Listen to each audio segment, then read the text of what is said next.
You know what's wild?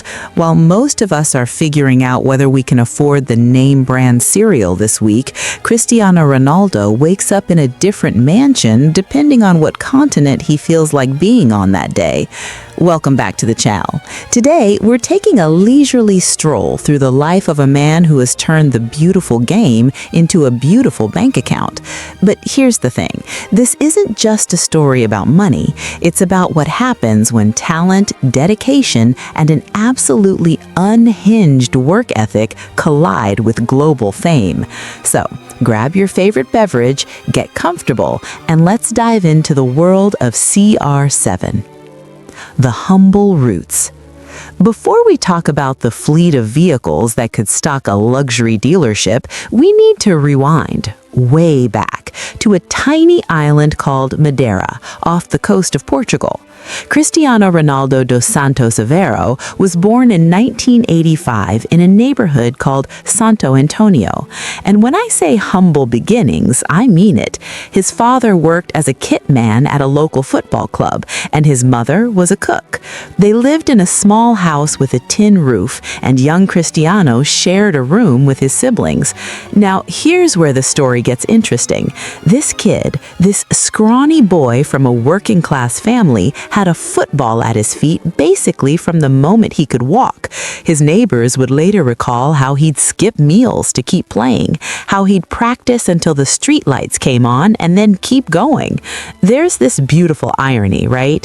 The same kid who once went hungry some nights now owns properties with kitchens bigger than most apartments.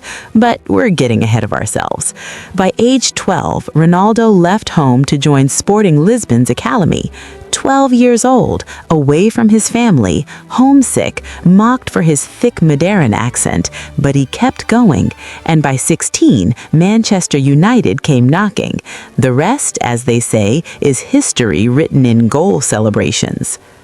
The property empire. All right, let's talk real estate, because Ronaldo doesn't just own homes, he collects them like the rest of us collect coffee mugs from places we visited. First up, his mansion in Saudi Arabia. Since moving to Al Nasser, Ronaldo reportedly lives in a property that costs around $17,000 per night.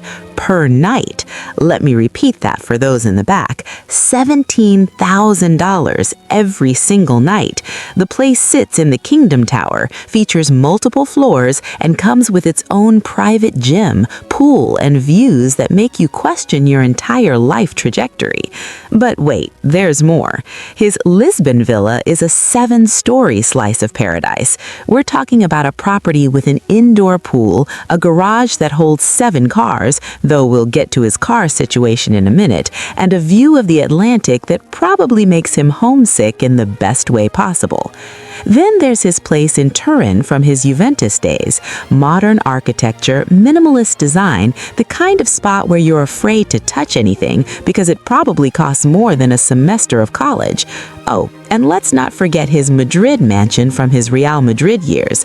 This wasn't just a house, it was a compound, security that could rival a small embassy, a full-sized football pitch in the backyard, because of course there is, and enough space that his kids could literally play hide and seek for 3 hours and still not find each other.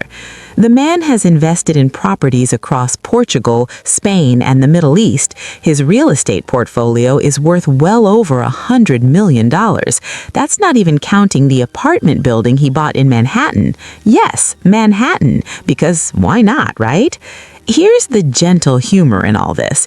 Ronaldo is so rarely home that these properties probably stay pristine. It's like having a museum of houses that occasionally gets lived in between matches, training sessions, and sponsored appearances. Now let's shift gears, literally, because if you thought his real estate game was strong, wait until you hear about his garage. Cristiano Ronaldo's car collection is valued at somewhere around $20 million. 20 million for vehicles. That number is so absurd that I had to pause and make sure I read it correctly. Let's start with the crown jewel, a Bugatti Centiciadissimo. Only 10 were ever made. His reportedly cost around 9 million euros.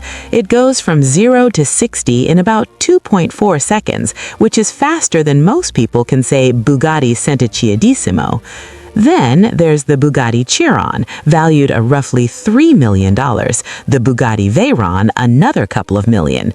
Are we sensing a pattern here? The man likes his Bugattis.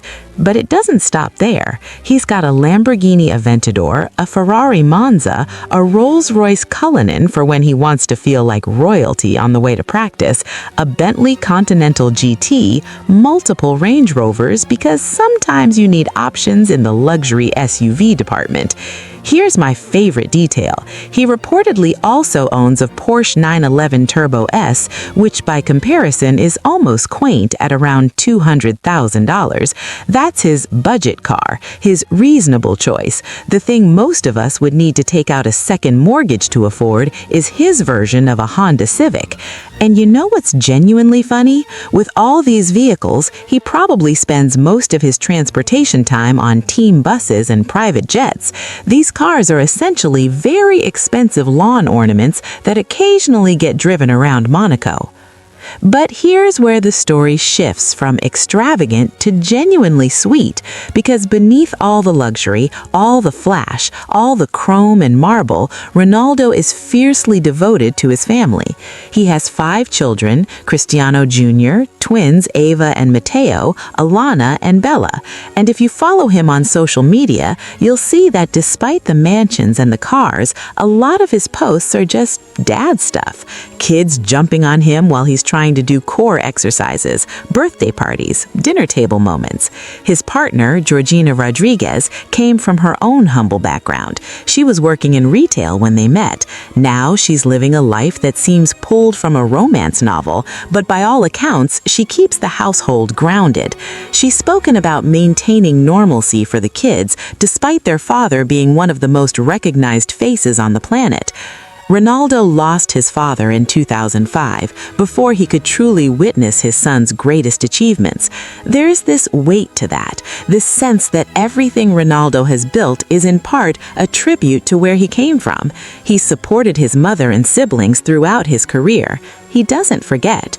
There's a story about how he doesn't drink alcohol because his father struggled with alcoholism, how he's meticulous about his health, his body, his preparation, not just for vanity, but because he watched his father's life get cut short. So yes, the man has more cars than days in the month. Yes, his watch collection alone could fund a small school. But he also visits children's hospitals without cameras, donates millions to causes quietly, employs dozens of people from his hometown. Look, it's easy to see the numbers and feel a certain way. 20 million in cars, homes around the world, wealth that most of us can't even conceptualize. But Cristiano Ronaldo's lavish life is the result of a poor kid from Madeira who decided that his circumstances wouldn't define his future, who trained when others slept, who sacrificed relationships, comfort, and normalcy for excellence. He's not perfect, no one is, but his story is a reminder that legacy isn't just about what you accumulate, it's about where you started and how far you traveled. The mansions will eventually belong to someone else. The cars will become classic collectibles. But the example he set for his children, the path he's carved from poverty to unimaginable success, the inspiration he's provided to millions of kids around the world who see themselves in that scrawny boy from Madeira, that's the real legacy. So the next time you see a highlight reel of Ronaldo's life and feel that twinge of envy, remember the price of admission to that lifestyle was decades of unrelenting dedication. And honestly, most of us would tap out after week 2 of his training regimen. If you enjoyed this deep dive into CR7's world, hit that like button, subscribe for more stories about the lives behind the legends, and drop a comment letting me know whose lavish lifestyle we should explore next. Until next time, dream big, work harder, and remember, every empire starts with a single step, or in Ronaldo's case, a single kick of a ball on a tiny island in the Atlantic.